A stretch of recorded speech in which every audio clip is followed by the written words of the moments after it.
In step 3 of exercise number 6, the following actions have to be implemented to complete the machining of the ledges. An iRough and iFinish operation must be defined. During this exercise, making changes to the milling levels and its effect on the technology wizard is explained in detail. First, you have to define the rough machining of the ledges. Add a new iMachining operation. In the SolidCAM Manager, right-click Operations, Add Milling Operation, and select 2D iMachining. The iMachining operation dialog box is displayed, and the default iRough is used for technology. On the Geometry page, click the New button to define the machining geometry for the ledges. For this operation, the geometry is defined as an open pocket with island. In the SOLIDWORKS graphics area, pick on the bottom edge of the target model as shown. Select Auto Constant Z to close the chain, and then click Yes to confirm the chain selection. The chain icon is displayed in the Chain List section. Right-click Chain 1 and choose Mark Chain as Open. Next, pick on the top edge of the target model wall as shown. Select Auto Constant Z to close the chain, and then click Yes to confirm the chain selection. The geometry is defined. Click OK to confirm the geometry selection and exit the Geometry Edit dialog box. Switch to the Tool page and click the Select button. For the purpose of this exercise, you have to define a new tool. Click the Add Milling Tool button to start the tool definition. Select Bullnose Mill from the Milling Tools list. Under the Topology tab, set the diameter value to 14 mm and enter a corner radius value of 3 mm. Set the remaining tool parameters as follows: total length 90 mm, shoulder length 40 mm, and cutting length 35 mm. Change the number of flutes to 4. Then, switch to the iData tab and change the helical angle parameter to 35 degrees. Click the Select button to choose the tool for the operation and exit the Part Tool table. Switch to the Levels page to define the milling levels. Click the Upper Level button. In the SOLIDWORKS graphics area, select the top face of the target model as shown, and then click OK to confirm the selection. Next, click the Pocket Depth button and select the lower face of a ledge as shown. Click OK to confirm the selection. Switch to the Technology Wizard page to view the cutting conditions. Looking at the step-down output grid, the wizard automatically calculated one step down to achieve the total depth. The ACP indication is 1.8, and the field is painted green for good stability. With a machining level aggressiveness of 6, note the output cutting data values generated by the wizard.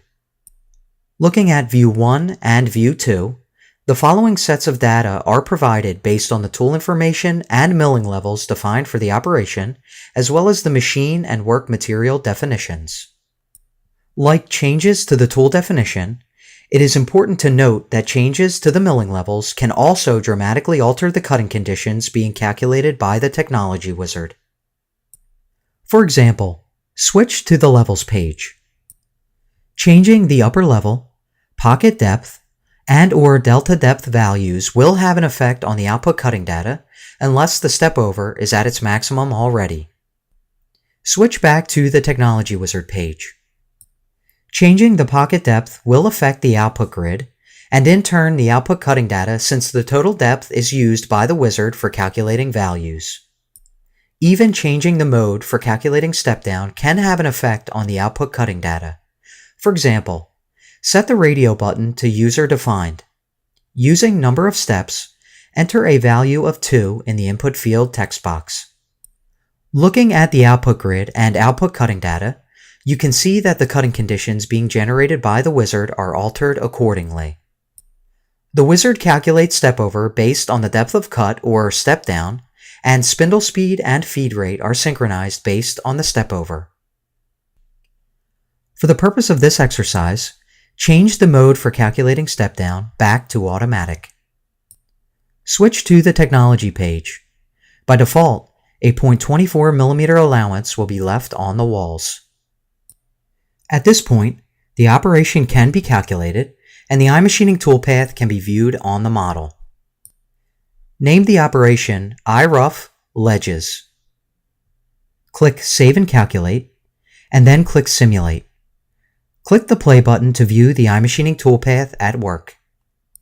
The tool approaches from the outer chain and performs the rough machining of both ledges, collapsing towards the interior walls. Close the simulation control panel with the exit button to display the iMachining operation dialog box. To perform the finish machining of the ledges, you have to define an iFinish operation. Click the Save and Copy button to create a copy of the current iMachining operation. When the copied iMachining operation dialog box opens, click the drop-down menu under Technology and change the operation type to iFinish. The copied machining geometry, 14mm tool, and milling levels from the previous iRough operation are used for this iFinish operation. On the Technology Wizard page, the default cutting conditions are used with a machining level aggressiveness of 6. On the Technology page, the wall island offset is now set to 0 by default. At this point, the operation can be calculated and the iMachining toolpath can be viewed on the model. Name the operation iFinish Ledges. Click Save and Calculate, and then click Simulate. Click the play button to view the iMachining toolpath at work. The tool approaches and performs finishing of the corners first, and then finishes the walls by removing the 0.24mm offset in a single pass. Using the exit buttons, close the simulation control panel and the iMachining operation dialog box. At this stage, Step 3 is complete, and changes to the milling levels were explained, having an effect on the Technology Wizard. If you have not followed along, apply and practice the procedures shown in this video to define the rough and finish machining of the ledges.